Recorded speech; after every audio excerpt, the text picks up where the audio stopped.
నిత్యము నిన్ను స్తుతించదు. ఎంత మంచి చరణాన్ని దేవుడు మనకు అందించిన ఈ సమయం. ఈ మందిరంలో ఎవరైతే నివాసం చేస్తారో, ఎవరైతే ఈ మందిరాన్ని ప్రేమిస్తారో వారు నిజంగా ధన్యులు. నెక్స్ట్ వారు ఏం చేస్తున్నారంటే వారు ఆల్వేస్ ఈ ప్రైజెస్ టు అవర్ గాడ్. వారు ఎల్లప్పుడూ కూడా నిత్యం అనగా ఎల్లప్పుడూ కూడా వారు ఏం చేస్తారు? స్తుతిస్తారు. విశ్వాసికి జీవితంలో లేదా విశ్వాసి యొక్క ప్రార్థనా జీవితంలో స్తుతులు చెల్లించడం అనేది ఒక చాలా ప్రాముఖ్యమైనటువంటి విషయం. ఎందుకనగా స్తుతుల మీద ఆసీనుడైనటువంటి దేవుడు, మన హృదయాన్ని పరిశీలిస్తున్నటువంటి దేవుడు. ఏమిస్తావు నువ్వు దేవునికి? మనం ఏమి ఇవ్వగలము? అసలు ఒక విధంగా చూస్తే మనం ఏమి ఇచ్చినా, ఎంత ఇచ్చినా అన్నిటికి zero. We cannot give anything. కాబట్టి దేవుడు మన నుండి కోరుకునేది ఏంటంటే ప్రైజెస్, స్తుతులే. మనకున్నటువంటివి స్తుతులే. ఎవరి అందుకర్త అంటాడు కదా, అయ్యా మేమేమి ఇవ్వగలం నీకు? మా జీవ ఫలాలు అర్పిస్తాం. ఈ మందిరానికి చేరువచ్చే ప్రతి బిడ్డ కూడా ఏమర్పించాలి? దేవునికి జీవ ఫలాలు, స్తుతులు అర్పించాలి. ఈ స్థితి ఇచ్చినాడు చాలు మనకు ఉన్న దాంట్లో. ఈ లోకంలోనికి ఏమి తీసుకురాలేదు, ఏమీ తీసుకెళ్ళలేదు. దేవుని స్తుతించడానికి, దేవుని మందిరంలో దేవునికి వాక్యం ప్రకటించడానికి ఈ మందిరము చాలు ప్రియులారా. ఈ మందిరం మీద ఏమంటున్నాడో మరొక విషయం చూసినట్లయితే నేను ముగిస్తాను ఆ సమయాన్ని. ఎబ్రీ గ్రంథకర్త అంటున్నాడు 8వ అధ్యాయము 10వ వచనం.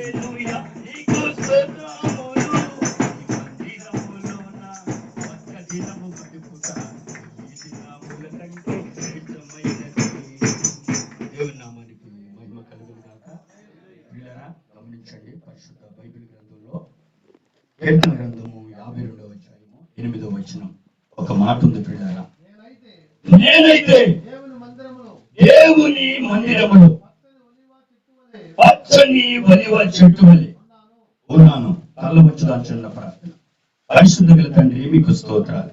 అలుపుడు నాయన, ఈ నూతన మందిరంలో కొద్ది నిమిషాలు ఈ సన్నిధిలో నిలబడుతుండగా నీ సెలవు చోటు మరుపరిచి ఆ నోట మీరు బోరుగా మాట్లాడి మీరు మహిమ పొందమని యేసు నామములో అడిగి వేడుకుని సన్నిధిలో నిలబడుతున్నాను పరమ తండ్రి, ఆమేన్. ప్రియులారా, మందిరము చాలా విలువైనటువంటిది. పరిశుద్ధ మందిరము దేవుణ్ణి ఆరాధించుకునేటువంటి స్థలం. అయితే ఆనాడు పాత నిబంధన కాలంలో ఇశ్రాయేలీయులు అరణ్యంలో నడుస్తున్నప్పుడు తండ్రి అయినటువంటి దేవుడు యెహోవా మోషే, నేను మీ మధ్యలో మీతో ఉండాలనుకుంటున్నాను, కాబట్టి నా కొరకు ఒక ప్రత్యేకమైనటువంటి స్థలమును ఏర్పాటు చేయండి అని చెప్పి పాత నిబంధనలో భక్తులతో దేవుడు మాట్లాడినట్లుగా మనం చూస్తా ఉన్నాం. అయితే వారు మందిరం కట్టారు. నిత్యము దేవుని మందస్సు దానిలో ఉండి ప్రతినిత్యము దేవుని ఆరాధిస్తూ స్తుతిస్తూ ఉన్నారు. దేవునికి మహిమ కలుగును గాక. అవును పిల్లలు, ఎప్పుడైతే మనము దేవుడు మనతో ఉంటాడో, దేవునితో మనం నడుస్తామో అప్పుడు మనం ఆశీర్వదించబడతాం, ఈ భూమి మీద దీవించబడతాం. దేవునికి మహిమ కలుగును గాక. అదేవిధంగా దావీదు గారు కూడా అంటూ ఉన్నాడు, నేనైతే దేవుని మందిరంలో పచ్చని ఒలివ మొక్క వలె ఉంటాను అంటున్నాడు.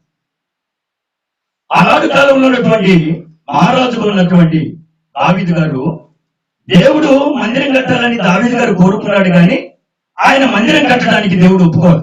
ఆయన యుద్ధాలు చేసే రక్తం, ఆయన చేతులంతా రక్తంతో నిండిపోయింది. కాబట్టి దావీదును వద్దు, ఈ కుమారుడు సొలొమోనుతో నేను మందిరం కట్టిస్తానన్నాడు. వెంటనే దేవుడు సొలొమోనుకి ప్రత్యక్షమయ్యాడు. దావీదు చెప్పాడు, మందిరం కట్టాడు, యెరూషలేము మందిరం.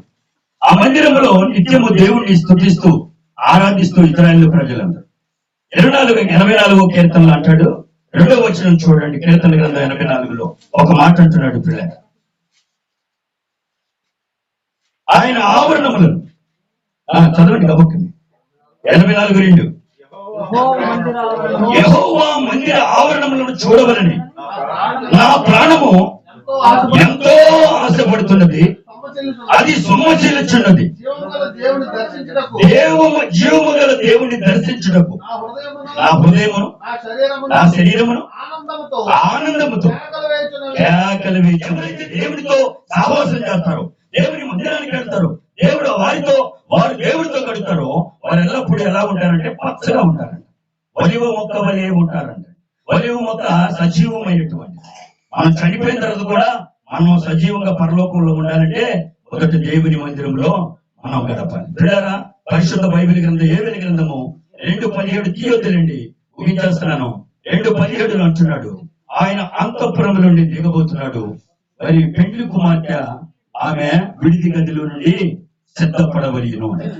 ఇది పెండ్లి కుమారుడు ప్రభువైన యేసుక్రీస్తు ఆయన పరలోకము అనేటువంటి స్థలముల నుండి మధ్యాకాశానికి రాబోతున్నాడు.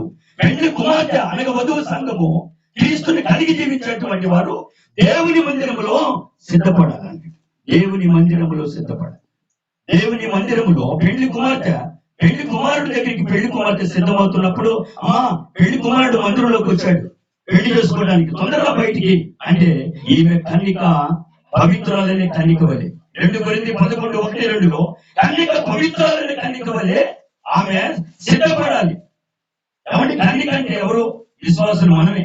లోకంలో నుండి పిలువబడి ప్రత్యేకించబడిన వారు, యేసుక్రీస్తు రక్తంలో కడగబడిన వారు, యెహోవా వాక్యము చేత ఉదక స్నానం చేయబడాలి మందిరంలోనే. ఈ కన్నిక ఎలా తయారవ్వాలంటే ఎక్కడ కావాలి? దగ్గర కుదిరితా? దేవుని మందిరంలో ప్రార్థన చేయాలి, దేవుని అవసరం చేయాలి. వచ్చి ఇదిగో దేవుని జగత్తులో ఉన్నటువంటి మిమ్మలను మోసం చేసిన సర్పము తన కుయుక్తి చేత మిమ్మల్ని పడగొట్టిదేమని నేను భయపడుచున్నాను అంటున్నాడు. అవును పిల్లరా, ఈనాడు క్రీస్తుని కలిగి 6 మనసు మంది బాప్తిసం తీసుకుని దేవుడితో నడుస్తున్న మనము పడిపోతామేమో అని భయపడుచున్నాడంటే పౌలు గారు. దేవుని మందిరంలో నిత్యము దేవుడితో సహవాసం చేస్తే, దేవునితో విశ్వాసం కలిగి ఉంటే మనం ఎలా ఉంటామంటే పచ్చగా ఉంటాము. 2వది గూడు అనుభవం అంట. అంటే ఒక గొంగళ పురుగు గూడులో ఉంటుందంట, గొంగళ పురుగు పుట్టుకోలేమంట, కానీ అది గూడు అనుభవం నుండి మరలా సీతాకోక చిలుకలాగా మారిందంట. దేవునికి మహిమ కలుగును కాక. ఈ మందిరంలోకి వచ్చి దేవుడితో సహవాసం చేస్తే నీ మురికి బ్రతుకు, నీ మచ్చ, నీ డాగు, నీ కళంకం అంతా తీసివేయబడి యేసు రక్తంలో కన్నిక పవిత్రాలనే కన్నిక వలె సిద్ధపడి ఆ పరలోక రాజ్యంలో ఆ పెండ్లి కుమారుడైన ప్రభువైన యేసుక్రీస్తుతో ఆయనతో యుగాలు నువ్వు ఉండాలి అంటే మొదట నువ్వు నీ కుటుంబంతో, నీ భర్తతో, నీ భార్యతో, నీ బిడ్డలతో కలిసి నువ్వు నిత్యము దేవుని మందిరములో కృతజ్ఞతాస్తుతులు చెల్లించాలి. దేవునికి మహిమ కలుగును కాక. అవును పిల్లలు, నీ ఒక్కదానివే కాదు, నీ భర్త, నీ పిల్లలు, నేనైతే అంటున్నాడు. మరి నువ్వైతే ఎక్కడుంటున్నావు? దేవుని మందిరం పరిశుద్ధ స్థలం. అందుకే పరమగీతాలు 1:8 అంటున్నాడు కదా. ఆయన అంటున్నాడు, సొలొమోను మహారాజు గారు రాస్తున్నటువంటి మాట ఏంటంటే, పిల్లరా ఆయన అంటూ ఉన్నాడు, ఇదిగో మంద కాపర్లు అడుగు జాడలేక మీ మేక పిల్లలను వేపుడి అంటున్నాడు. మంద సంఘము, కాపరి, సేవకుడు మీ మేక పిల్లలను మందిరములో నడపండి, అప్పుడు పచ్చగా ఉంటాయి అంటున్నాడు. పిల్లరా, ఈ గూడు అనుభవంలో మందిరములో మనము గూడులో నుంచి చితగొగ చిలుకగా మనం మార్పు చెంది పరలోకం వెళ్ళాలి అంటే మనలో మచ్చ, డాగు, కళంకం లేకుండా పరిశుద్ధంగా మనం ప్రభువు రక్తంలో కడుక్కుని మన పరలోకం వెళ్తాం. దేవుడి మాటలు దీవించును గాక. ఆమె అవకాశం ఇచ్చిన దైవ సేవకులకు ప్రత్యేకమైన వందనాలు.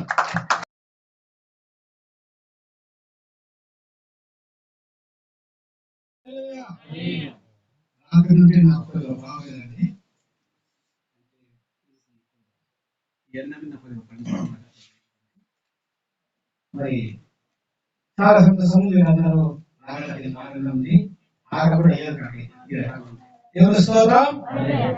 దేవుడు పని చేసేటప్పుడు నాకు ఆకలేదు, ఎంతవరకైనా ఓపిక ఉన్నది. మరి మీరందరూ కూడా నాకు చాలా సంతోషంగా మీకే చూసిన ఆనందము. ఎందుకనో కొత్త కుటుంబాలని దేవుని స్తోత్రం. చాలా చక్కగా కొత్త కుటుంబం వేదిక మీద ఉండాల్సింది. మన విశ్వాసంగా చేస్తాము. మరి చక్కగా ఈ ఒక గ్రామంలో నేను ఉండడము, ఒక కుటుంబమే. దేవుని స్తోత్రం. ఒక్కొక్క కుటుంబం నేను ఇక్కడ మరి దేవుని పాటలు బట్టి అలాగా జరుగుతున్నాను. నేను చాలా బాన్స్ అని దేవుని స్తోత్రం. ప్రేమగల దేవుడా,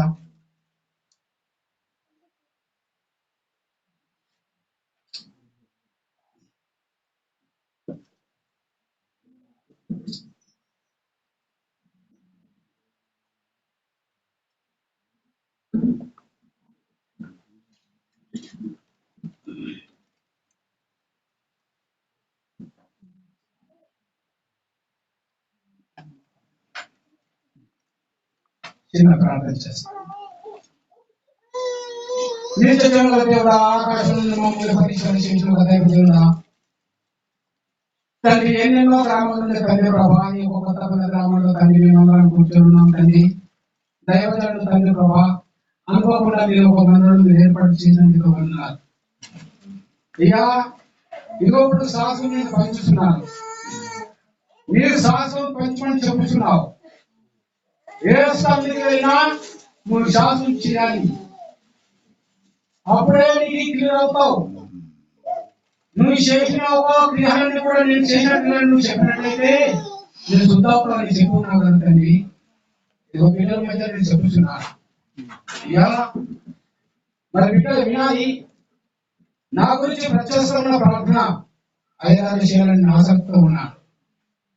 దైవ కుమారుడా, నువ్వు మా మధ్య ఉన్నావు, నేను నమ్ముతున్నాను తండ్రి. ఈ కొత్తపల్లి గ్రామంలో తండ్రి ఇది అయ్యారు తండ్రి ప్రభా, మరి నేను సరదాగా చెప్పి ఉన్నారు. ఇంతకుముందు అయ్యగారు చాలా సంతోషంగా ఆ ఒక గ్రామంలో రావడానికి సిద్ధంగా ఉన్నారని చెప్పాలని సంతోషించారు.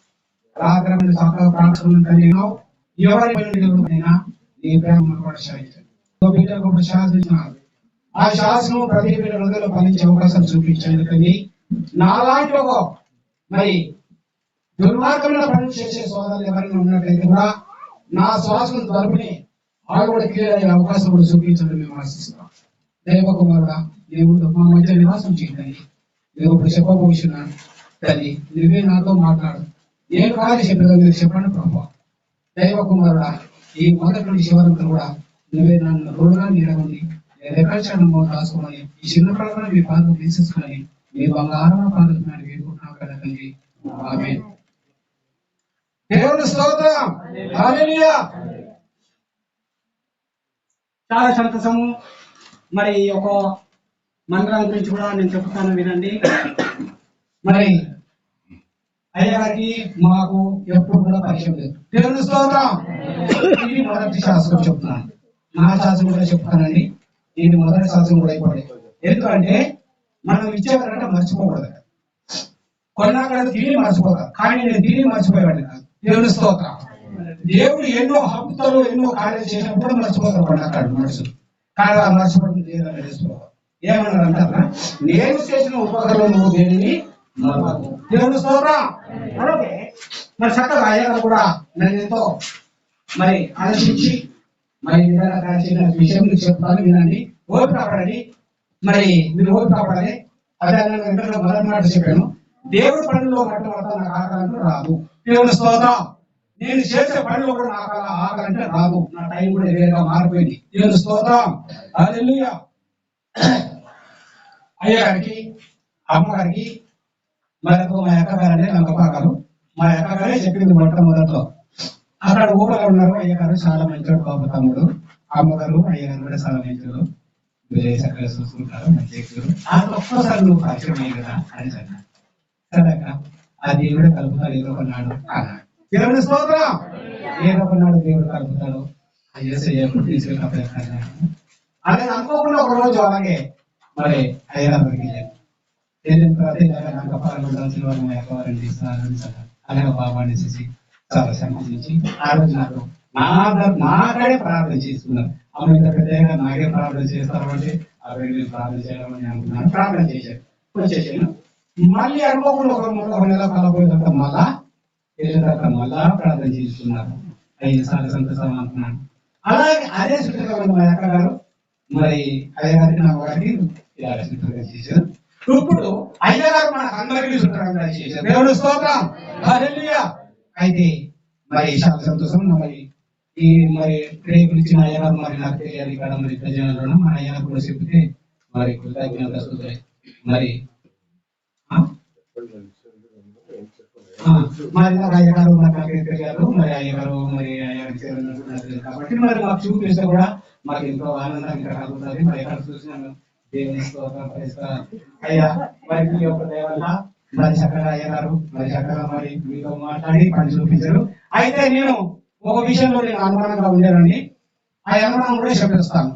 ఒకసారి దారకొండ అయ్యగారు అని చెప్పారు, ప్రార్థన అక్కడ జరుగుతుంది బాబు, అక్కడ ఒక అయ్యగారు వస్తారు, మేము అడుగుతాము, అయ్యగారు ఓ చేస్తారు, నేను ధార్మిక స్థలాల్లో ప్రార్థన చేస్తావు అనేసి ఇలా చెప్పారు. చెప్తే సరే అయ్యగారు వస్తారని అన్నాను. ఆ రోజు వెళ్ళిపోయిన తర్వాత ఆ రాత్రి ఆ రోజు ప్రార్థన అయింది, ఆ రాత్రి కూడా ప్రార్థన అయింది, ఆ తెల్లవారు మధ్యాహ్నం ప్రార్థన అయింది. మా ముందటే అయ్యగారు ఒక అయ్యగారికి పిలిచి ఈ ఎక్కడంటే దొడ్డుకొండ ఆపణ నేను ఇద్దరు వెళ్ళాం. వెళ్ళిన తర్వాత ఇద్దరు పాత్రలకి 6 సార్లు ప్రార్థన చేసుకున్నారు. వీళ్ళు కూడా పేరు స్థానాలు లేవు అంటే మన పేరు రేపులు లేవు అంటే ఆయన గారు ఏమన్నారు, నేను తప్పనిసరిగా ఇస్తాను, నీకు ఇంకా ఉండాల్సిన విషయాలు కాబట్టి తప్పనిసరిగా ఇచ్చేస్తాను, దేవుడు తప్పించినా తప్పదన్నట్టుగా చెప్పేశారు.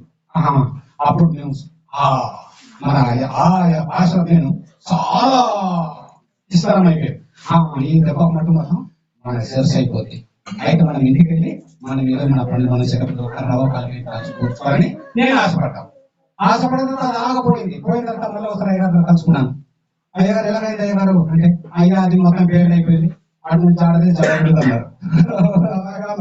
దేవుని స్తోత్రం. అదా సంగతి అని నేను అనుకున్నాను. అనుకుని అప్పుడు అయ్యగారు ఒక మాట అన్నారు, నేను ఎక్కడ నుండి ఏ అయ్యగారు తరపున నేను ఏర్పడిన చేయగల ఆపేషన్ నాకు అన్నాయి, మీరు కర్ర కలపంత మొత్తం చేయాలని ఒకసారి మన అయ్యగారు చెప్పారు. అయినప్పుడైనా నాకు నమ్మకం తక్కువే. దేవుని స్తోత్రం.